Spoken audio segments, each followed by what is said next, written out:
The first thing Caleb noticed wasn't the dog.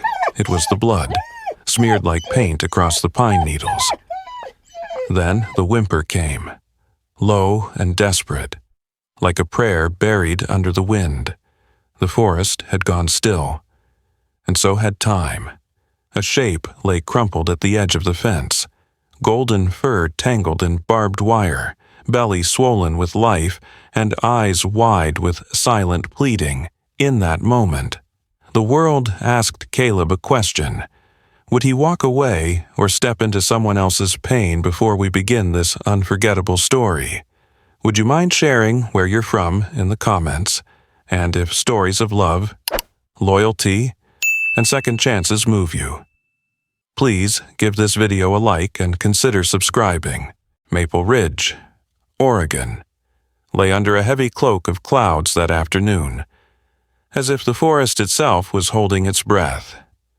The pine trees surrounding the sleepy mountain town reached toward the sky like ancient sentinels, their dark needles swaying gently in the October wind.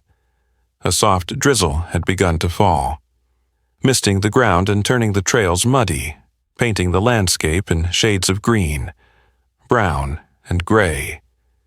It was the kind of day that made most people stay indoors, especially those with any sense. But Caleb Thompson was not most people. Caleb, 6 years old, was a boy carved from the wild edges of childhood. He was small for his age, with tousled chestnut hair that constantly fell into his hazel eyes, and a stubborn streak as wide as the mountain ridge. He had a curious spirit, the kind that turned every rock into a buried treasure, and every fallen branch into a sword of legend. Since he was old enough to walk, he had made the woods behind his house his personal kingdom, one full of imagined dangers and whispered adventures. He wore a patched-up yellow raincoat, 3 sizes too big, with sleeves that flopped over his hands and boots that squeaked in the mud. Strapped to his back was a worn canvas backpack filled with the essential gear of any young explorer. A plastic magnifying glass, 2 juice boxes, a peanut butter sandwich, and a flashlight whose batteries were probably dead today, despite the gray sky and the faint drizzle. He had ventured out the back gate while his mother rested after another night shift at the hospital. His mother, Amanda Thompson, was a woman shaped by fatigue and love, in her mid-30s. She had once been radiant, tall, lean, with auburn hair and sharp blue eyes that could both soothe and command. But years of grief had dulled the brightness in her gaze. She worked as an ER nurse at Maple Ridge County Hospital, a position that demanded both compassion and grit, and often left her physically and emotionally spent. Her late husband, Captain Adam Thompson, had disappeared during a classified military mission 3 years ago. No body, no explanation, just silence. And that silence had hollowed out part of Amanda's spirit, replacing it with quiet resilience and a constant undercurrent of worry, especially for her son. Stay near the house, Caleb, and be back before the porch light flickers, she had whispered that morning, brushing his hair aside with fingers still trembling from fatigue. Promise me, I promise. Mom, Caleb had replied, sealing the vow with a hug that reached her weary soul. Now, as he stomped through the muddy trails, narrating his imaginary quest to an invisible audience, he suddenly stopped. Something wasn't right. The forest, which usually buzzed with birdsong and the rustle of squirrels, had grown still. Then he heard it. A faint whimper, soft, desperate, almost lost beneath the wind. Caleb froze. He turned toward the sound, heart thudding. He had heard rabbits scream before, sharp, brief, and terrible. But this was different. This was low and pained, like someone or something trying not to be heard. He crept toward the sound, his boots squelching in the mud, each step slower than the last. The trees here grew thicker, older, moss draped from branches like old curtains. Then, through the underbrush, he saw it. There, tangled in a mess of broken wire fencing and fallen branches, was a dog. Not just any dog, a golden retriever. Large and clearly in distress. Her honey-colored fur was matted with mud, streaked with something darker, dried blood. Her belly was swollen unnaturally large, heaving with each labored breath. One of her hind legs was twisted unnaturally, caught in a coil of rusted wire. Her head jerked up as Caleb stepped closer, eyes wide, but she didn't growl. She just whimpered again, lower this time, as if even the sound hurt. Caleb dropped to his knees. "Hey, girl," he whispered, voice trembling. "It's okay, I won't hurt you." The dog didn't move, but her eyes locked on his, intelligent, wary, full of pain. Caleb's gaze flicked to her collar. It was thick, military style, with a nameplate scratched beyond recognition. Someone had gone to great lengths to erase her identity. "You're stuck," Caleb said. Crawling closer, he studied the barbed wire wrapped tight around her leg. "Hold on, I'll get you out." He reached into his pack and pulled out the small flashlight, not to use it, but for its weight. Using the metal casing, he gently began to pry the wire apart. The dog whimpered, shifting slightly. Caleb winced. "Sorry, I'm trying. It took several minutes of careful twisting, biting his tongue as sharp points pricked his fingers. At last, with a wet clink, the wire came loose. The dog flinched and pulled her leg free.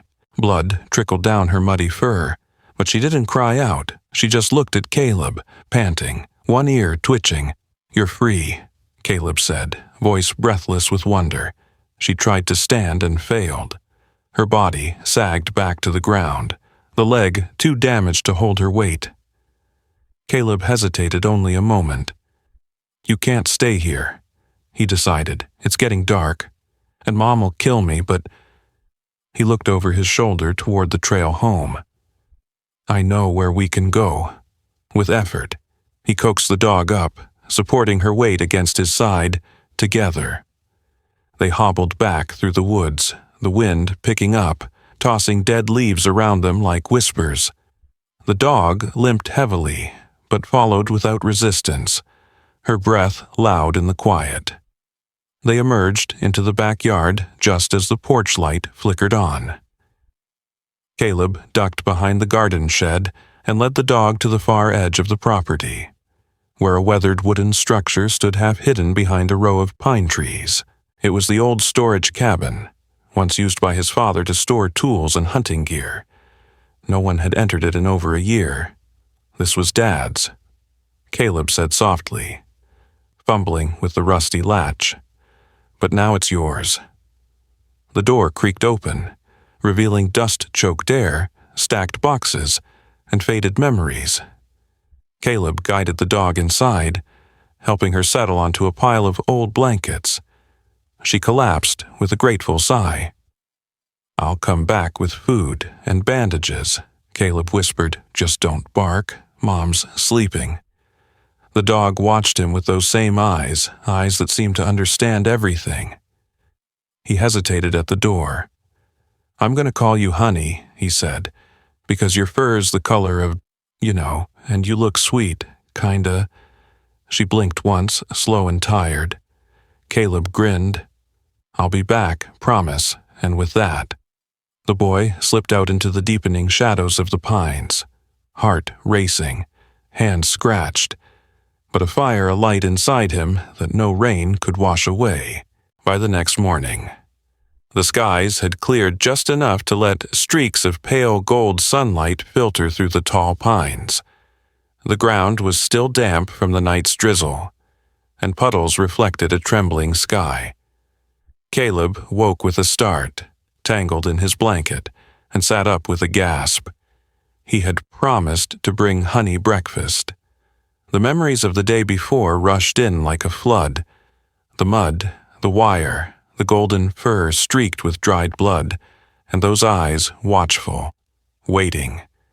He padded barefoot down the hallway, listening.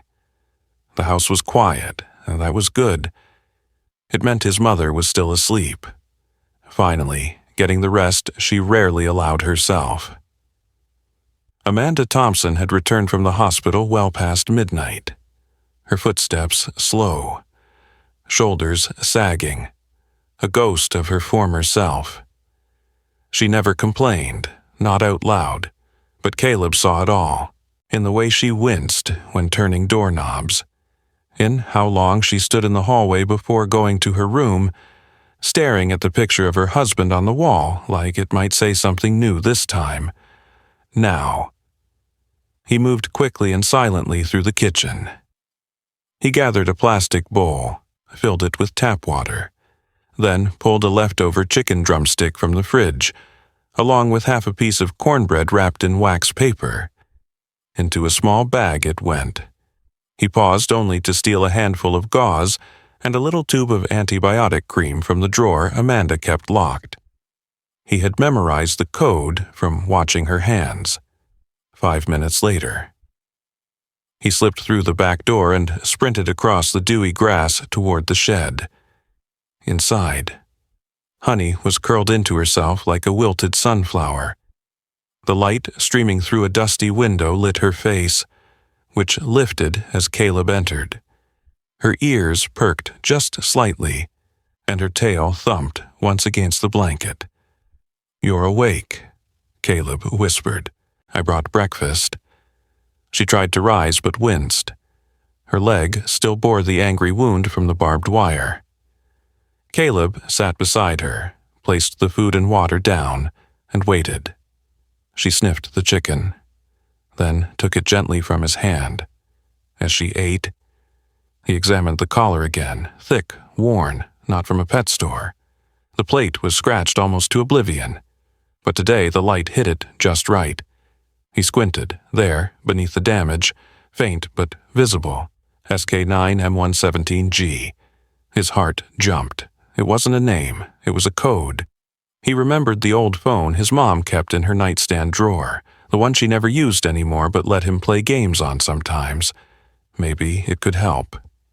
He ran all the way back, careful not to slam the door. Amanda's snores hummed from behind her bedroom door. In her drawer, beneath some papers and a broken watch, was the phone. It still powered on, though the screen was cracked in the corner. A password popped up. Caleb chewed his lip, then typed in his birthday. The screen unlocked. He grinned. "Thanks, Mom." He opened the search bar and typed in the string. SK9-117G. It took a moment to load, but the results came. Most of them were gibberish military designations, PDFs, strange websites. But one page caught his eye. It was an old news article titled America's Four-Legged Heroes, the MWD program. He clicked it. It talked about dogs trained by the military working dogs, or MWDs. It said that the SK9 prefix indicated scent detection units, M117.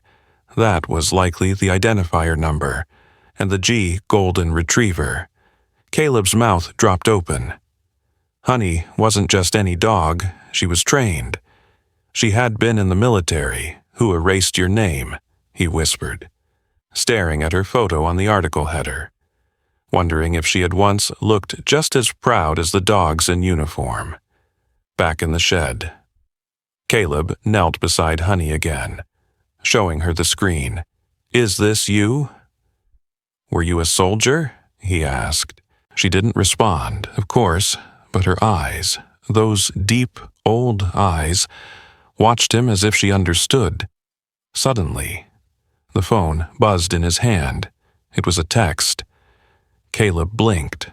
No one used this phone. It read, "Amanda Thompson. This is Mr. Gray. We're seeking information regarding a piece of sensitive property that may have ended up near Maple Ridge. Please respond." Caleb froze. He reread the message, his mom's name, property, sensitive, Honey's collar. Suddenly, the phone rang, panicking. Caleb silenced it and shoved it into his backpack. He looked at Honey. "They're looking for you, or something you have." She shifted, licking her leg as if unaware of the storm her presence had brought. He had to be careful. He couldn't tell Mom, not yet. She'd call the police, or the military, and they'd take Honey away. And Honey. He looked again at her wound. The swelling belly. She needed care, not chains. That afternoon, Amanda stirred from her room. Her hair still tangled from sleep, wearing her oversized gray sweatshirt and scrubs. She poured herself coffee and sat at the table, staring into the dark liquid as though hoping it might offer more than caffeine. "You sleep okay, kiddo?" she asked, her voice still rough from exhaustion. Caleb nodded. "Yeah, I was just reading and stuff." Amanda gave a soft smile, though her eyes remained tired. "Good. No more exploring today. Okay. Weather's turning again." Caleb hesitated. "Can I play in the backyard, though?" She nodded. "Just don't go beyond the fence," he smiled. "Promise." Later, as Amanda folded laundry in the living room, her phone rang. She answered distractedly. "Hello?" "Yes, this is Amanda Thompson. Sorry. Who, Mr. Gray? I'm sorry, I think you have the wrong number." A pause. "No, I haven't seen any equipment, sir. I don't understand what." Another pause. Amanda's brows furrowed. "No, there's nothing unusual here. Please don't call again." She hung up and stared at the screen for a moment, unsettled. Outside, behind the shed, Caleb crouched beside Honey, rewrapping her bandage with fresh gauze. "Don't worry," he whispered. "They don't know you're here. You're safe." Honey looked up at him with quiet, steady eyes and leaned her head against his knee. The sun had barely crested the pine-covered hills of Maple Ridge, but the forest was already alive with breath, branches rustling in the breeze, a squirrel darting through the underbrush, and Caleb's small footsteps pressing patterns into the damp earth. The cold air clung to his cheeks as he followed Honey deeper into the woods, farther than he had ever gone alone. It was early enough that even Amanda, who had worked the late ER shift again, was still asleep, her exhaustion making her oblivious to her son's silent departure. Honey walked ahead, limping but determined. The swelling in her belly was more pronounced now, but her nose was sharp, eyes more alert than Caleb had seen before. She had insisted, if such a thing could be said about a dog, on going somewhere this morning. She had barked once, then nudged Caleb's backpack and headed toward the trees. Caleb didn't know where she was taking him, but he had learned in just a few days. Trust, Honey. The trail grew narrower, the pines clustered closer, and soon Caleb was ducking under branches and stepping over gnarled roots. Honey finally stopped near a thick, ancient tree with a hollow base, its trunk twisted like a question mark. She nosed at the roots, then looked back at Caleb. "You want me to look?" he asked. He dropped to his knees and reached into the dark opening. His fingers brushed something hard. He pulled it out, a backpack, old and torn, coated in years of pine needles and moss. Inside, the contents were few but strange. A military dog tag with the name Captain Elijah Sawyer, a USB drive taped to the back of a small black device that hummed faintly when touched, and a folded photo. A younger Honey sitting beside a tall, bearded man in fatigues, their faces covered in soot but smiling. Caleb stared. "Is this your old partner?" Honey looked at the photo, then away. He turned the photo over. In faded ink. "For the mission that never ends." Sawyer. As he held the USB, something rustled behind him. Honey's ears shot up. "Who's there?" Caleb spun, heart pounding, from the shadows between the trees. A figure emerged, tall, broad-shouldered, wearing a long brown coat and a cap pulled low. His boots barely made sound as he stepped forward, but his presence cracked the stillness like a thunderclap. "Kid, put that bag down," the man said. His voice was flat, calculated. Honey stood between them instantly, growling low. "Step back," the man warned, reaching into his coat. "You've got something that doesn't belong to you." "I found it." She showed me. Caleb's voice wavered. "You have no idea what you're carrying." A twig snapped behind them, then another, from the opposite direction. A second figure appeared, this one older, leaner, with a worn denim jacket and silver hair swept back from a deeply lined face. He held a wooden walking stick, but his posture was firm, sharp eyes fixed on the intruder. "That's close enough," the older man said, "unless you want to find out what a pine knot to the temple feels like." The first man hesitated for a moment. It was a standoff, forest silent, tension thick. Then the man in the coat slowly backed away, disappearing into the shadows without another word. Caleb turned to the newcomer. "Who are you?" "Name's Jack," the man said, lowering his walking stick. "Jack Branson. Used to be with the 82nd Airborne back when radios were bricks and dogs like her were just a whisper on paper." He crouched slowly beside Honey, examining her without touching. "Golden Retriever. Female. About 5 or 6 years. Still got that command posture in her spine, and that scar behind her left ear. Yeah, I've seen you before." "Girl? You know her?" Caleb asked. Jack nodded slowly. "That's Honey, or at least, that's what they called her after they stopped using serial codes. She was one of ours. Special recon unit, trained to carry microtech across borders when human operatives weren't viable.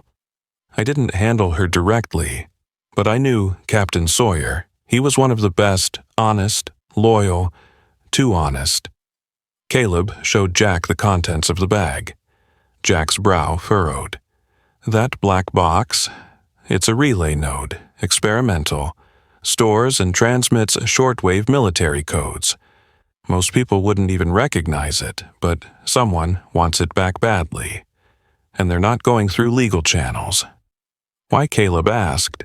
"Because people like Mr. Gray," Jack said grimly, "don't follow rules. They write them in invisible ink, then burn the paper when no one's looking. I've seen his kind before. Military contractors turned shadows.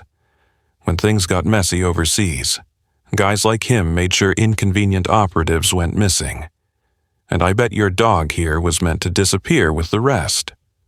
"So they're trying to take her?" Caleb asked, suddenly protective. Jack looked at him carefully. "They're not just after her. They're after whatever data's on that USB in the relay. Probably proof. Proof of theft, betrayal, maybe worse." He stood up. "You can't keep this stuff hidden in a shed forever. But you were brave. Kid, you saved her life. That counts for something. What do we do now?"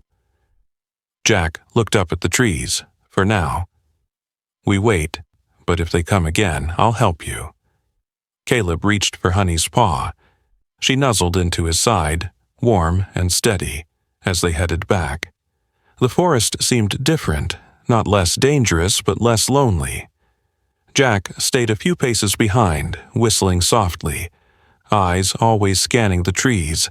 That night, as Amanda stirred in her sleep, a new message lit up on her old phone. "The device has moved. Proceeding with next contact protocol." The storm came like a war drum. Slow at first, soft rumbles in the distance, gusts of wind teasing the pine needles, then building into a wild symphony of rain and wind that lashed against the windows of the Thompson home. But Caleb wasn't in bed. He wasn't even in the house. He was crouched in Jack's rusted-out pickup truck, arms wrapped tightly around Honey's body as she whimpered, her golden fur damp from sweat and rain, her belly taut with contractions. Honey was going into labor. It had started just after nightfall. She had paced the shed floor in circles, her breath shallow and trembling. Caleb had called Jack immediately. Jack didn't hesitate. He had thrown on a waxed canvas coat, grabbed an old army medic bag, and arrived within 10 minutes. They loaded Honey carefully into the truck bed, wrapped in wool blankets beneath a tarp to shield her from the rain, and took off toward the cabin, a hidden structure deeper in the forest Jack used during winter hunting trips. Jack Branson, now soaked from head to boot, hunched over the wheel with grim focus, his lean frame, hardened by years of survival and duty, was still agile despite his age. Deep lines ran across his face, cut deeper by the flickering dash light, and his silver hair clung to his forehead. The storm had caught them too soon, and worse. They weren't alone in the woods. As they neared the unmarked trail leading to the cabin, Caleb spotted them first. Headlights, far behind, weaving through the trees like serpents of light. "They found us," Caleb said. His voice shook. "Jack, they're behind us." Jack glanced into the rearview mirror, jaw tightening. Of course they did. He swung the truck onto the side trail. Tires skidded on mud. Trees closed in on all sides. The road was barely a path now, just shadows and roots, but Jack knew it like a scar on his body. Behind them, 2 dark SUVs followed, their beams slicing through the downpour. "We don't have time," Jack muttered. "We'll need to go on foot." They stopped at a curve where the truck could be concealed by brush. Caleb grabbed his flashlight and slid into the back, his arms trembling as he helped cradle Honey into a tarp sling. "She's close," Jack said. "We'll move slow and steady. You stay behind me." They set off into the black forest, Jack leading with the flashlight low, boots pressing quiet but sure steps through soaked needles and moss. Caleb followed, holding Honey tightly in the sling across his chest. She barely stirred, but her breath came in pants now, shallow, fast. The wind screamed through the trees, a chorus of panic. Branches cracked like gunfire, and then a voice behind them, low and cutting. "Stop right there." They turned. Emerging from the dark came 3 men in dark tactical gear. The leader, Mr. Gray, stood tall, his rain-soaked coat molded to his frame. His hair was white and slicked back, his eyes pale blue and unblinking. He held a silenced pistol like it was part of his hand. "Well done." "Jack," he said. Still playing soldier in the mud, Jack stepped between him and Caleb. "You don't want this fight." Gray raised a brow. "You're protecting classified tech and a military asset." "She's not a tool," Caleb said suddenly, voice raw with defiance. "She's not yours." Gray's gaze drifted to the bundle in Caleb's arms. Honey groaned, her whole body tense. "She's going into labor," Jack said. "If you have even a sliver of humanity left, you'll back off." Gray said nothing, but the man to his left, a younger operative with dark eyes and a scar across his cheek, raised his weapon.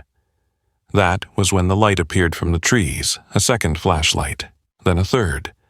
Then the unmistakable sound of a military vehicle approaching fast. Gray swore under his breath. "Fall back. Now."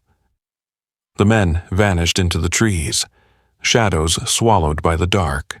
From the other direction came a new voice, firm, authoritative, and unmistakably military. Jack Branson. A woman in her early 40s stepped into view. She wore a dark olive field jacket, her badge barely visible beneath the flap. Tall and broad-shouldered, with auburn hair tied tightly in a low braid. She carried herself like someone used to giving orders and being obeyed. "I'm Lieutenant Harper, Fort Genesis Rescue Division.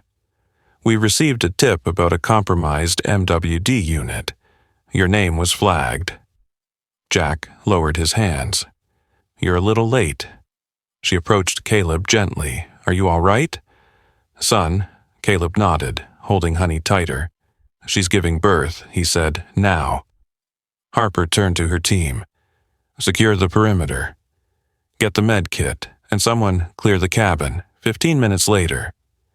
In the warmth of Jack's cabin, lit by battery lamps and heated with an emergency stove, Caleb sat on the floor beside Honey, whose body trembled with effort. Jack crouched nearby, helping where he could. Harper stayed by the door, communicating through a secure line. Then it happened. Honey gave one final cry, and the first pup arrived, wet, blind, and breathing. Then the second and the third, each tiny body curled close to their mother, seeking warmth. Caleb watched in awe as Honey licked them clean, her exhaustion temporarily forgotten in the face of new life. You did it, girl, he whispered. You're safe now. Jack sat back with a long sigh. 3 pups, strong ones, 2, outside. The storm still raged, but in the cabin there was only quiet, peaceful, fragile, and full of promise. Meanwhile, far down the road, Amanda stood at the trailhead, her hair damp from rain. She had followed Caleb's footsteps. She had known something was wrong. And when the call came from a strange military liaison who claimed her husband's name had come up on a security flag, she didn't hesitate to act. She looked up at the lights in the trees. She could hear dogs barking. She whispered to herself, "Please, let him be safe." The rain had passed. Morning light poured through the canopy of pine trees above Maple Ridge, casting golden threads across the damp forest floor. The storm had washed the world clean, and in its wake came clarity, painful, but necessary. In the warmth of Jack's cabin, Caleb sat on a wool blanket beside Honey and her 3 newborns. The smallest one, a pale golden female, nuzzled against his hand with a tiny whimper. He had already named her Sunny. Beside him, Jack watched silently, nursing a cracked rib sustained during their escape. He wore a patched-up flannel shirt over an old green t-shirt, and his face looked 10 years older than the day before. He wasn't a man who showed emotion easily, but he had rested a gentle hand on Caleb's shoulder more than once that morning, an unspoken gesture of respect. The cabin had become a temporary refuge. But soon, it was time to face what came next. Lieutenant Harper returned with 2 agents from Fort Genesis. She entered with the same steady gait, her expression unreadable. But there was a softness in her voice now. "We found the contents of the USB drive and memory card," she said, turning to Jack. "You were right. It's everything we needed." The files recovered from Honey's collar told the whole story. Covert footage, encrypted communication logs, and internal reports. Mr. Gray had been orchestrating illegal transfers of military-grade canine augmentation tech, bypassing ethical protocols and selling modified tracking implants to private contractors overseas. Honey's data was the missing key. A report time-stamped 5 months prior had marked her as terminated, a term used to quietly erase assets too risky to keep alive. Amanda stood in the doorway. She looked exhausted, her hazel eyes rimmed with red, but there was something else in her face now. Stillness, resolution. Her coat, damp from morning dew, clung to her slender frame, and strands of her brown hair escaped the bun she had tied in haste. She clutched a crumpled photo in her hand. "I saw his name," she whispered, eyes locked on Harper. "Captain Sawyer." "That's my husband." Caleb looked up, confused. Jack turned to Amanda, eyebrows raised. Harper took a breath. "Your husband's name was James Sawyer, correct?" Amanda nodded. "We believe this is him," Harper said. gently placing a laminated photo on the table. It was the same photo Caleb had found in the forest, the one from the bag beneath the tree. In it, Captain Sawyer stood with Honey by his side, both staring straight into the camera. He was one of the last handlers assigned to Honey before the program shifted direction. He vanished under classified orders, but we believe he tried to expose the breach and paid the price. Amanda blinked rapidly, but her tears were silent. So he died trying to do the right thing. Yes, Harper said, and thanks to what you and your son found, his name will be cleared. Outside, government vehicles waited with engine hums as soft as the breeze. Agents began organizing transport for Honey and the pups to a military rehabilitation center in California. Caleb panicked when he heard this. He rushed to Harper, the puppy, Sonny bundled in his arms. "You can't take her," he said, voice shaking. "She's not a soldier. She's just a baby. She's mine." Harper knelt to his eye level, her face calm but firm. "She's a registered offspring of a classified unit. That makes her part of the program. Technically, I don't care what she technically is," Caleb said. "She deserves a home, not a lab. I'm not letting her go." Jack stood behind the boy, arms crossed, silent support radiating like a wall. Harper glanced at Amanda. "You're his mother. Do you approve of this adoption?" Amanda looked at Sonny, curled in Caleb's arms, eyes barely open, and then at her son's face. "This little dog is the first thing that's made him smile like that since his father disappeared. I don't just approve, I insist." It took calls, signatures, background checks, and a few whispered words from Jack to one of the agents he knew from a long time ago. But by the time the sun had climbed high into the sky, Sonny was officially registered under Amanda Thompson's name. She would not be going to California. She would be going home as the trucks pulled away. Honey looked back from the passenger seat of a government SUV. Her eyes lingered on Caleb, then dropped to Sonny. A soft bark echoed through the trees, low, gentle, proud. "She knows." Jack said, "She knows you saved them," back at the Thompson house. Amanda took the old photo of Captain Sawyer and placed it in a simple wood frame. She set it on the mantel beside another picture, Caleb as a toddler, grinning up at his father. For years, she had avoided that photo. Now, it stood side by side with truth. She turned to Jack, who was sipping tea in the kitchen.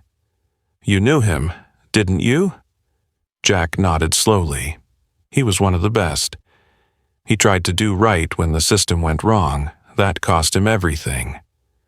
Amanda walked to the window where Caleb sat in the yard, Sonny asleep in his lap. "I think," she said softly, "we're going to be okay now." Sometimes, the most powerful miracles do not arrive with thunder or bright lights, but quietly, on muddy paws, in a child's heart, or through the legacy of someone we thought was lost. Honey's story reminds us that what is broken can be healed. What is lost can be found. And even in silence, God is working behind the scenes for good. Perhaps you, too, are holding on to something that doesn't make sense yet, a loss, a silence, a moment of fear. But just like Caleb, Amanda, and Honey, know this: faith, love, and courage always open a path through the dark, and sometimes that path leads to a truth that sets you free. If this story moved your heart, share it with someone who needs a sign of hope today. Leave a comment below and tell us, has there ever been a moment when you felt God was quietly guiding you too? Type Amen in the comments if you believe that God still works through animals, children, and ordinary people to bring light into the world. Don't forget to like, subscribe, and turn on the notification bell to follow more stories where faith and compassion meet. May God bless you and your family, and may miracles always find you even in the most unexpected places.